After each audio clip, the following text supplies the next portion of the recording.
আর কিছুক্ষণ চলবে চলবে ইনশা মাশাআল্লাহ জাযাকাল্লাহু খায়রান। এর আগে আমার আলোচনা কে কে শুনছেন হাত উঠান তো দেখি।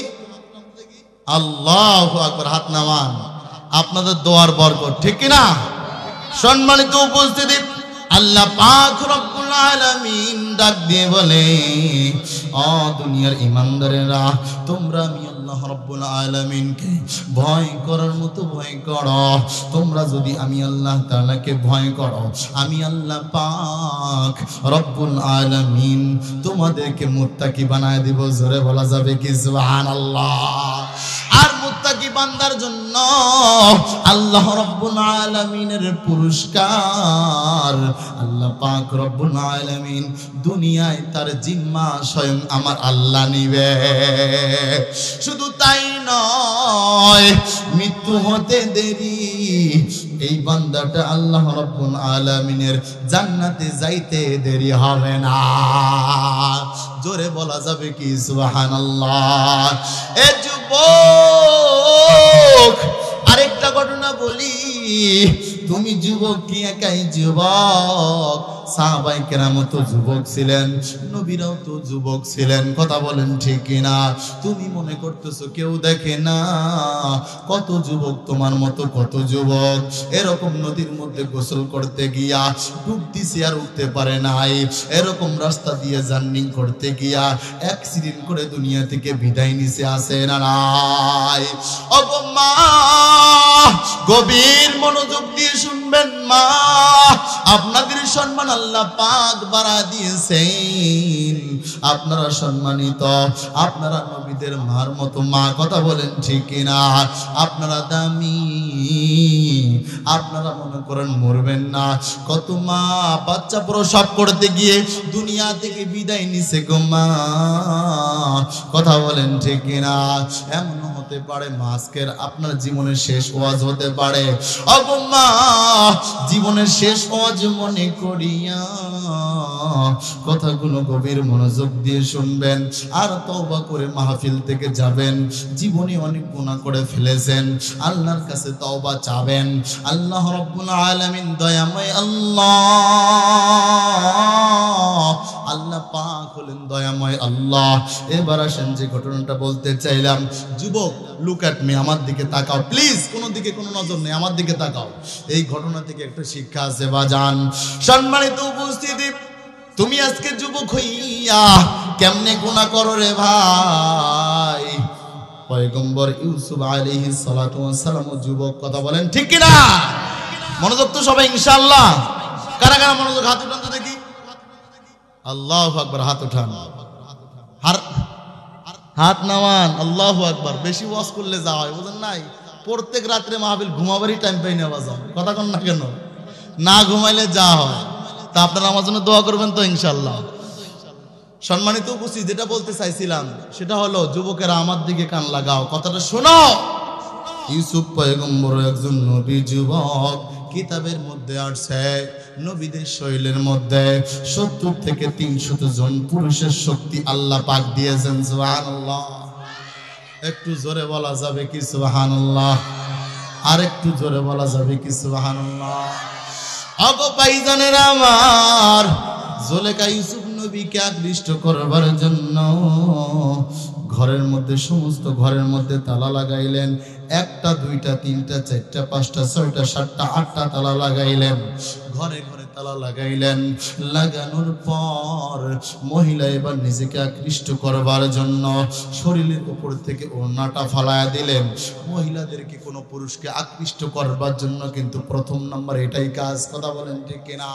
শরীর থেকে যখন ওড়নাটা ফালায়া দিবে, আজকের মেয়েরা তো দেখা যায় ওড়না গলার মধ্যে এরকম বক্তার মতো ঝোলায় রাখে, আছে না নাই? এটা কোনোদিনও পর্দা হতে পারে না, এটা পর্দার নামে বেহায়াপনা। জোরে বলো ঠিক কিনা? সম্মানিত উপস্থিতি, কোন পুরুষকে আকৃষ্ট করার জন্য শরীরের ওপর থেকে এরকম ওন্নাটা ফালায় দেওয়ার প্রথম আকৃষ্ট, এরকম ওন্নাটা ফালায় দিলেন। পয়গম্বর ইউসুফ মাথার নিচ করে আছেন, উপরের দিকে তাকান না। যখন জুলেখা দেখলেন কি ব্যাপার, আমার দিকে কেন তাকায় না, এবার শরীর থেকে জামাটাও খুলে ফেললেন, দ্বিতীয় নম্বর আকৃষ্ট। এরপরও যখন তাকায় না, তৃতীয় নাম্বার পরনে যা ছিল সব খুলে ফেলছে আকৃষ্ট করার জন্য, তাও তাকান না। কারণ ইউসুফ পয়গম্বর তো একজন নবী, তিনি জানেন আমি যদি এরকম কোন কাজের সঙ্গে জড়িত হয়ে যাই, গোটা উম্মতি মুহাম্মদী যত নবী আসবে সমস্ত নবী কলঙ্কিত হয়ে যাবে। কথা বলেন ঠিক কিনা? যত উম্মত আসবে সমস্ত উম্মত কলঙ্কিত হয়ে যাবে। অতএব আমি নবী হয়ে এই কাজ করতে পারি না। ইউসুফ পয়গম্বর মাথা তোলেন না। এবার জুলেখা মহিলা গায়ের যত এরকম পোশাক ছিল সমস্ত পোশাক দিয়ে দেবদেবীকে ঢেকে রাখলেন। এবার পয়গম্বর ইউসুফ ডাক দিয়ে বলেন, আপনি তারে কেন ঢেকে রাখলেন? জুলেখা ডাক দিয়ে কয়, এটা তো আমার প্রভু, এটা তো আমার রব, এই জন্য আমি তারে ঢেকে রাখলাম। এবার পয়গম্বর ইউসুফ ডাক দিয়ে বলে, আপনার এমন রব এমন প্রভু, কান আছে শোনে না, চোখ আছে দেখে না। কথা বলেন ঠিক আছে? কথা বলেন ঠিক না? মুখ আছে কথা বলতে পারে না, আপনার এমন প্রভু পা আছে চলতে পারে না, পিছনের রাস্তা দিয়ে একটা আটকায় রাখছে। কথা বলেন ঠিক কিনা? আওয়াজ দিয়ে কোন ঠিক কিনা? যেই তোমাদের রব, যে তোমাদের প্রভু, অন্যের সাহায্য চলে, সে আবার কেমনে রব হয়?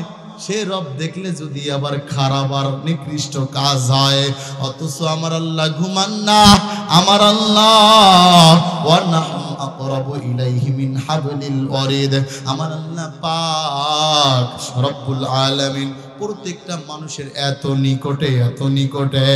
সম্মানিত উপস্থিতি, আমার আপনার শরীরে সব থেকে কাছের হলো রগ।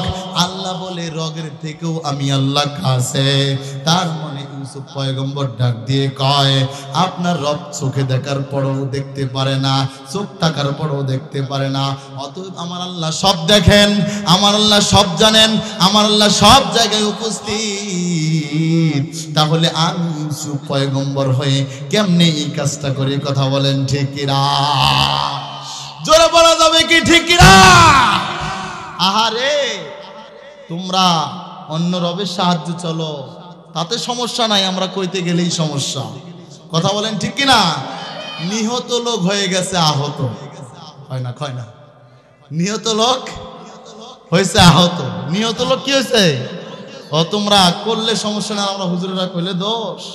আমরা কি কাউকে গালি দিয়েছি? ভাই, কাউকে গালি দিইনি, কিন্তু তোমরা এমন রবের গোলামি করো যেই রব কথাও বলতে পারে না, পিছনে একটা ঢুকায় রাখছে, এটা মুখে আনাই যায় না। কথা বলেন না কেন? কথা জোরে বলেন ঠিক কিনা? আপনারা বেজার হলেন নাকি? আবার আপনারা আবার বেজার হয়েন না। সম্মানিত উপস্থিতি, যে কথা বলতে চাইলাম, প্রত্যেকটা মানুষের বিবেক নামের আদালত আল্লাহ দিয়েছেন। কথা বলেন ঠিক কিনা? প্রত্যেক মানুষ চিন্তা করতে পারবে আমি যে কাজটা করব এটা ভালো না মন্দ, এই কাজটা করলে আমার জন্য ভালো হবে কিনা। কথা বলেন ঠিক কিনা?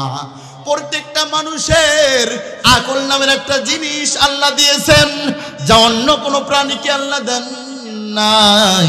আমার আল্লাহ তো দয়ার আল্লাহ, আমার আল্লাহ তো মায়ার আল্লাহ। আমার আল্লাহ পাক রব্বুল আলামিন পয়গম্বর ইউসুফের মাথায় বুদ্ধি দিলেন, তুমি দৌড় দাও, বাকিটা আমি আল্লাহর ইচ্ছা, যা করব করব, দৌড় দেওয়া তোমার কাজ। পয়গম্বর ইউসুফ, আমি ঘটনা সংক্ষিপ্ত করে দিলাম। পয়গম্বর ইউসুফ আলাইহিস সালাতু ওয়াস সালাম সেখান থেকে বাঁচার জন্য একটা দৌড় দিছে। দৌড় দিতে দেরি, তালাগুলো টাস টাস করে খুলতে দেরি হয় না। জোরে সুবহানাল্লাহ বললেন না? যায় সম্মানিত উপস্থিত, তার মানে দৌড় দেওয়ার দায়িত্ব কার? পয়গম্বর ইউসুফের। আর তালা খুলে দেওয়ার দায়িত্ব কার? জোরে বলা যাবে কি? আল্লাহ। ভাইরা আমার, গভীর মনোযোগ দিয়ে শুনবেন, এটা মানে তো ভয়, আল্লাহর ভয়। আমি দুনিয়ার মানুষকে ভয় পাই, আল্লাহকে ভয় পাই না।